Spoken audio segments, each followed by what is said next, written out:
Hi, in this video, we're going to go over essay introductions, basically what it looks like, what the structure is, and some ideas about how to write it well. An essay introduction is part of an essay. We're looking at a basic 4 or 5 paragraph essay. So in a 5 paragraph essay, you'd have 1 paragraph for the introduction, and then 3 paragraphs for the body, and finally 1 paragraph for the conclusion. So just to be clear, we're talking about that first paragraph. So what's the point of an introduction? A good introduction does the following, and this is true for any kind of essay or academic writing or a lot of other kinds of writing as well. A good introduction introduces your topic. That is, it answers the question, what are you talking about? What's the topic? It generates interest in the topic. That is, answers the question, why should I care about what you're saying? Why are you writing this at all? And then finally, states your thesis. Your thesis is your main idea. So this answers the question, what's your opinion? What is the view that you have that you're arguing for?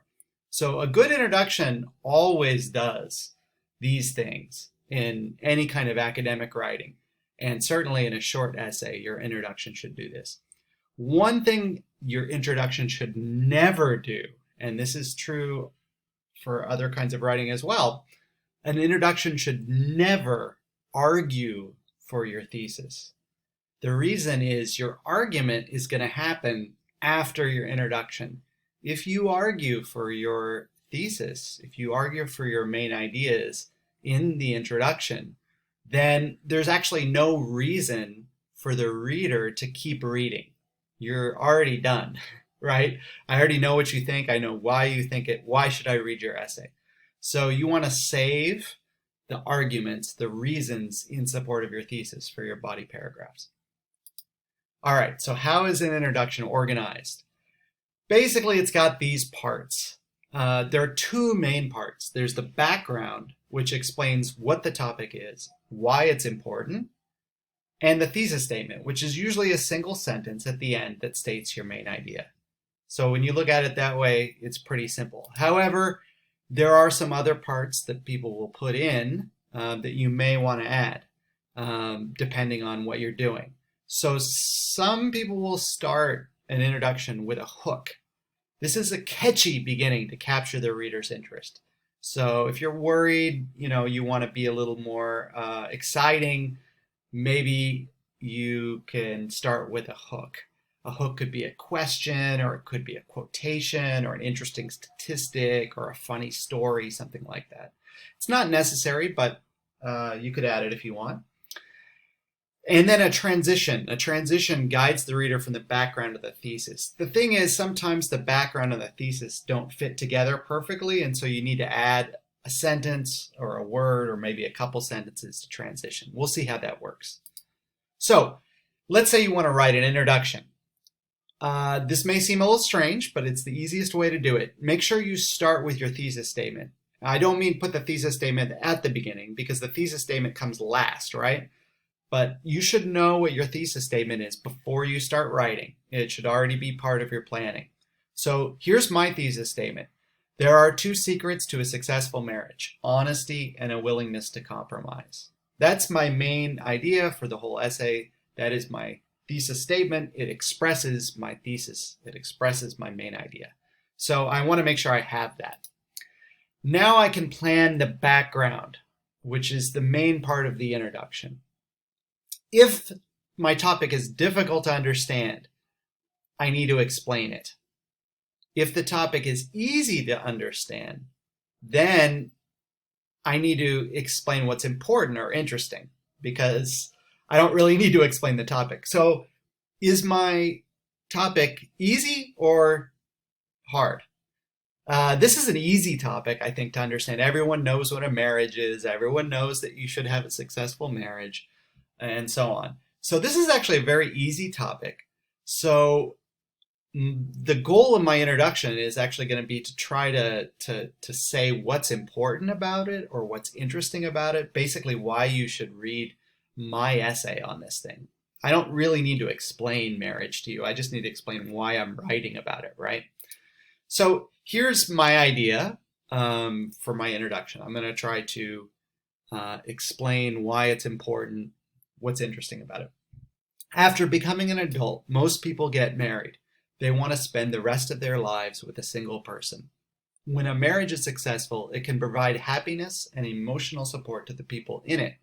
Unfortunately, most marriages are unsuccessful.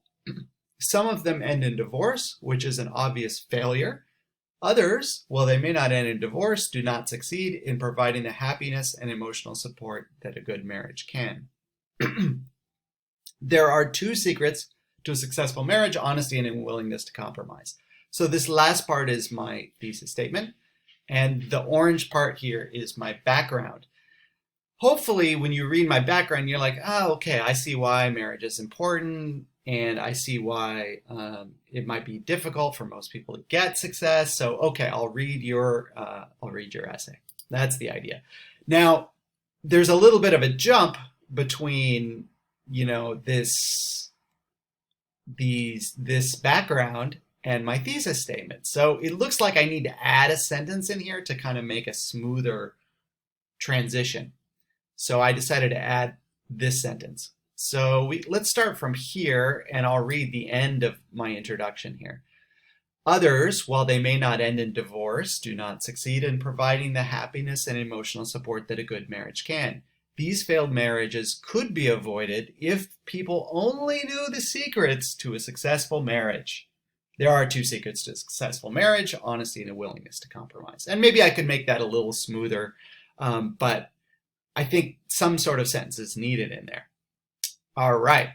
Now, if you're feeling creative, you could add a hook to the front of this.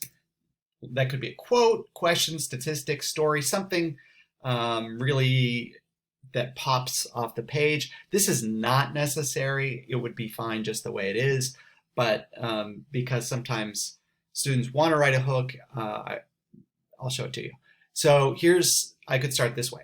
College students often hate their roommates. Do you really want to stay with one roommate the rest of your life?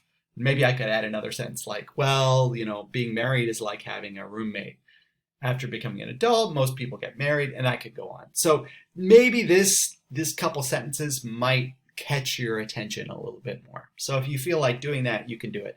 But I do recommend doing that last. It's not super important. So here's the complete introduction. You can pause the video if you want to read it carefully. I'm going to give you two other quick ideas for good background. These are ideas that could work, especially for easy topics where you don't have to explain something. So one thing you can do is to generate interest in your thesis, try presenting a strong case for an idea that's contrary or opposite to your idea. So this is the contrary idea background. Everyone knows that finances are extremely important to a marriage. Money problems are thought to be the most likely direct cause of divorce. Spouses complain all the time about their partner's relationship to money. For example, one spouse may complain about a partner's overspending on unnecessary luxury items. Or somebody may express disappointment about their partner's lack of ambition to find a better job. However, money is less important to marriage than most people think. In fact, the secrets to having a happy marriage have nothing to do with finances at all. There are two secrets to a successful marriage: honesty and a willingness to compromise. So here I'm motivating or generating interest in my idea by presenting a different idea that sounds appealing. So it sounds like, money could be really important, but actually it's not. These are my secrets. So that can kind of generate interest in a topic that's otherwise easy. Here's the second idea: narrative. So narrative means like a story. So you could start with a story as a way into the topic. I have had many successful romantic relationships, unsuccessful romantic relationships in my life that lasted a long time. When I was 16, I dated a girl for 6 months that I never really talked to about anything important. In college, I moved in and out of a dysfunctional relationship with a young woman who wanted to fight all the time. Luckily, I found the right partner for me in my 20s and we got married. It hasn't always been easy, but over the years, I've discovered there are two important factors that keep our marriage healthy. These two secrets are components of any successful marriage: honesty and a willingness to compromise. So here I started with a very personal story that might interest the reader, but then I generalized a little bit. I said that I had some secrets that would work for anybody, and that could work for an easy topic as well. Okay, let me wrap this up with some final advice. Just to repeat what I said earlier, write your thesis statement first. If you don't have your thesis statement, then it is pretty hard to figure out how you want to get to it. But once you have a thesis statement, then you can think about how to get to the thesis statement. Do not argue for your thesis in your introduction. You only say it at the end. You never argue for it. That would be the only way to really mess up your introduction. For a hard or unusual topic, make sure you explain it. So this was an easy topic, but if you have a hard topic, it's actually pretty easy to write an introduction. You have to explain what the topic is, and sometimes that's necessary.